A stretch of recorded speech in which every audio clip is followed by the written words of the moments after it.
Okay, so I honestly never truly thought that I would be the fanboy Apple Watch guy.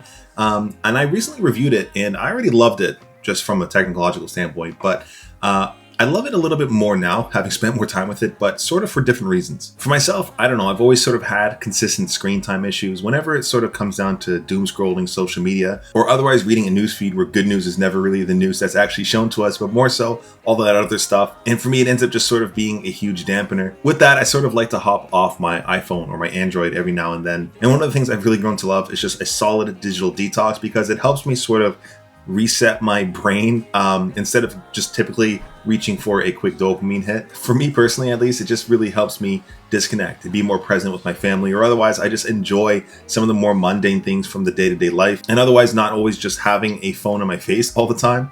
And I can say over the last 12 months, I've gotten back into reading for the first time in like 20 years. I started bouldering amongst other things. And as pretentious as it sounds, most of these things are because of my time spent on these dumber devices. And being completely upfront and honest, I tightrope being a tech channel and loving to check out the latest, greatest tech. Because the iPhone Air, for example, I just finished, reviewing this and the iPhone 17 Pro. But I also love disconnecting using silly T9 phones like this that are, pseudo dumb, but they're silly devices that, don't really have good social media on them and stuff. Now, the main downside with a lot of these silly dumb phones I love is that there's typically going to be some serious sacrifices when using a dumb phone. Of course, it's not going to have social media and all that stuff. So if you're trying to disconnect, absolutely fantastic. They do a great job for that. But it's the modern age and a lot of people need emails and two-factor authentications. For myself, I need daycare apps and stuff like that. So a lot of these dumb phones aren't really it for some people. So because of that, that's where something like the Apple Watch Ultra comes in, which is a bit surprising. Having recently reviewed this thing, being the Apple Watch Ultra 3, I've realized this might be one of the best solutions, plain and simple, when it comes down to staying connected, but also sort of being disconnected at the same time. Now, the caveat with this thing is that you do need an iPhone to start using an Apple Watch specifically from the get-go. So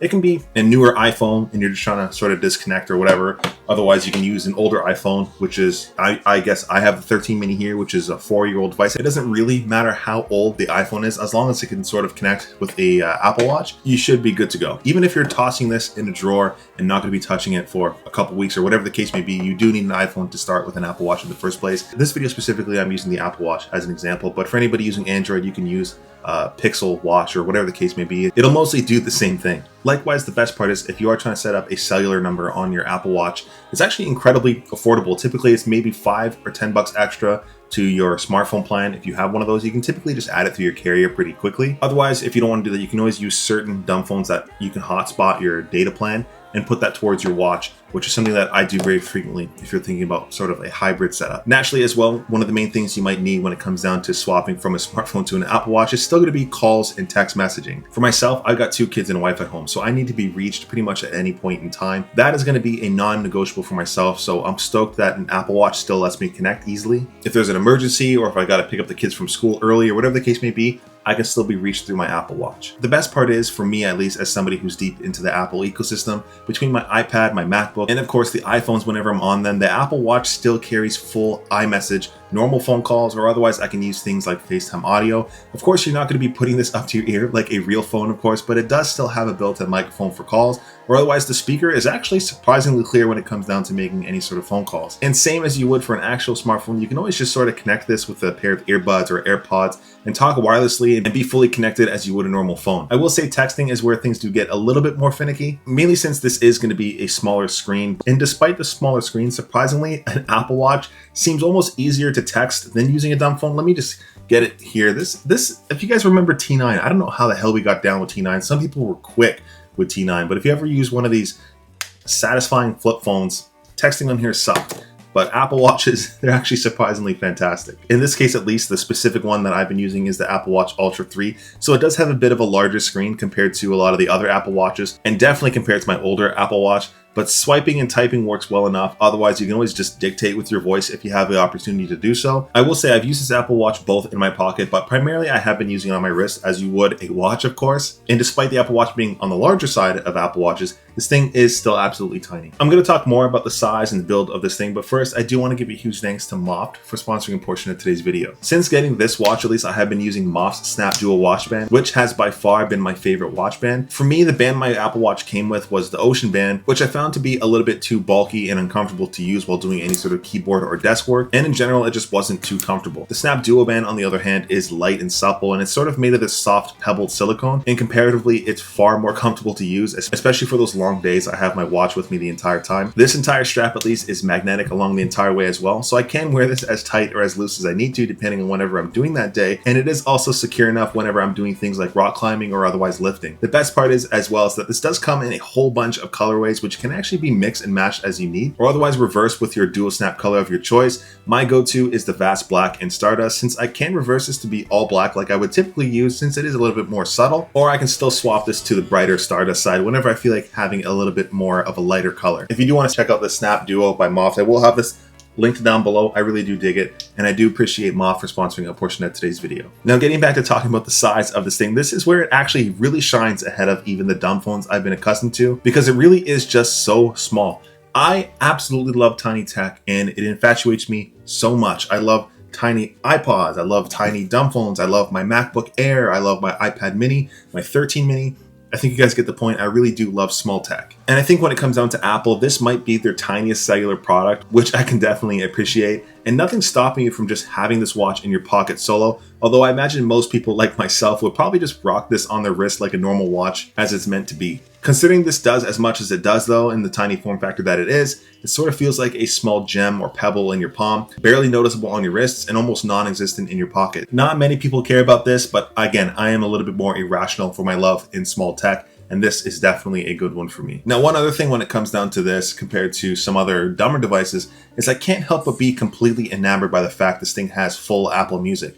Most of the dumb phones I carry still have music on them, but they typically might only have the ability to sideload some of my MP3s. And for those MP3s on my dumber devices, I typically might just have my vinyl record collection. But as an Apple Music fanboy, simply having everything on my watch is of course a pleasure. Unlike some dumb phones, this actually has both Apple Music and Spotify if you need it, and the experience is largely uncompromising since I can still access full records, all my playlists, or otherwise I can just sort of search whatever I want. Of course, the UI isn't going to be one-to-one, so it can be a little bit finicky to navigate, but once you're used to it, it works perfectly fine. On the Apple Watch, at least, you can play through the built-in speakers on the specific one I'm using, which is surprisingly loud. Otherwise, I can still connect directly to my AirPods or my Sony headphones. Quick note, I always wanted the Apple AirPods Max because they look cool, but I've heard they're not the greatest, so I ended up getting the Sony XM6s. For any of my music overlords, these things flippin' are amazing, and they work well with my Apple Watch. With that, as great as everything sounds when it comes down to this Apple Watch, this is where I started to get a little bit friction with my experience using my Apple Watch, sort of for music specifically. And it's that no matter what I tried, I could not get this thing to connect to my Jeep. Now, I don't think that's an Apple Watch thing because I think my Jeep specifically has to have some sort of car system specific Bluetooth connection. So my only fix was to use this $10 dongle I got off Amazon, which made my Apple Watch think it was just connecting to a headset or a pair of speakers versus a car system. So this ended up actually working pretty well. Kind of sucks that it didn't work right off the bat. And of course, mileage will vary depending on the car you have. But for me, it didn't work, but at least it was a quick, cheap fix. The other small thing I think I've had a little bit of friction with is also related to music because I'm addicted to my music. And that's actually the storage on the Apple Watch. This does come with 64 gigs of storage, which sounds like a lot to some people or a little to others. But for myself, my music library is pretty substantial. So when I want to download all that to my Apple Watch, it actually eats up quite a good chunk of storage. Because I don't want to burn through my data plan specific for my Apple Watch, it's just something that I have to be a little bit more mindful of. It sort of reminds me of going back to the iPod days because this thing is like 8 gigs of storage. So battling 8 gigs is a lot harder than battling 64, but I figured I'd mention that. Separately from the whole music thing, Apple Watch specifically, it's just going to be bounds ahead of dumb phones in, I guess, the accessibility to applications without giving you the pull towards social media. Something a little bit special for me as a reader is I love my Audible, and I was able to get that on here, download my audiobooks onto here whenever I'm stuck in traffic or working out or something. It's just something that's really nice to have, so it makes me appreciate the Apple Watch for what it does. And of course, tap to pay. Tap to pay is huge for a lot of people. If you're outside of the Apple ecosystem, that typically won't work, of course, so I'm happy it's on the Apple Watch. Now, as for why this Apple Watch is also a little bit more special to myself is I'm getting a little bit older. I'm getting into my 30s where I sort of feel all the aches and pains I never used to. So actually taking care of myself is becoming more and more relevant as I try to chase these flippin' kids around my house. I gotta take care of myself. With that, I can say it's not that I don't sleep well without an Apple Watch or my workouts don't count without an Apple Watch, but just sort of having a little mini cheerleader on my wrist is just nice to have. and closing those rings are always a little bit of a tiny motivation, depending on who you are, of course. It's just a nice to have. And again, that continuity coming from an iPhone really helps make this experience a little bit more fluid, I guess. It's all these little things combined that sort of make me appreciate using this as my only device. The Apple Watch Ultra specifically does have this little button on the side, which I kind of dig. And I just sort of map this to my flavor of the week when it comes down to whatever exercise I'm doing. So that might actually be skateboarding or climbing now that it's getting a little bit chillier outside. And I'm happy it works as well as it does. For the whole health tracking and continuity sakes between iMessage and the health app and everything else, for anybody who's, thought or considered taking a break from your iPhone, the Apple Watch specifically by itself is probably the best option for you. Now with that, one of the biggest things somebody might not be willing to give up, and rightfully so, is frankly going to be the camera. There is no camera on the Apple Watch. So it is kind of something you sort of got to make a solution for somehow, unless you're totally okay going without a camera. And in my world, at least, I'm already mostly reliant on my tiny Fuji camera, or even the cameras on my dumb phone. So I've gotten well used to not being as trigger happy as I have in the past. And honestly, I understand it sounds kind of corny, but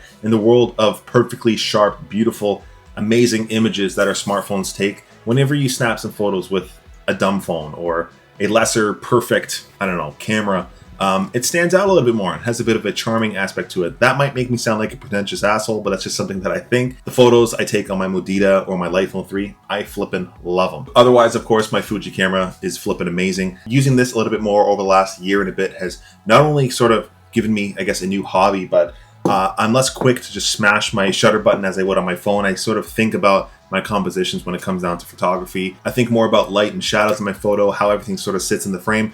Again, sounds super pretentious, but something that I've grown to love, having used my camera more with a dumb phone. Now with that, I don't want to vilify social media or smartphones, frankly, because I love them both. Social media has honestly changed my life, being able to make these dope ass videos for people. And new tech like the iPhone Air, I've fallen in love with, because who the hell wouldn't? This thing is flippin' sick. For myself, I just appreciate having the ability at all to swap and disconnect whenever I can and sort of just feel a little bit more present day to day. And other times I love connecting with new people on social media, which is why it's become a bit of a balancing act. For the times I do want to hop on social media, I just give myself permission and have at it. It's okay to do that. So it's more so my decision to hop on social media versus, the pull of my smartphone whenever I have a bored moment in my brain. So instead of reaching for my phone, I might pick up a book or play some guitar or do whatever else. It's just a bit of a change that I've grown to appreciate. Where the Apple Watch Ultra comes in, at least, it's just a solid gap between smart and dumb. It has most of the apps I personally need day to day without the temptation of a quick dopamine feed. That is to say as well, the world isn't the same as it was 20 years ago. We can't be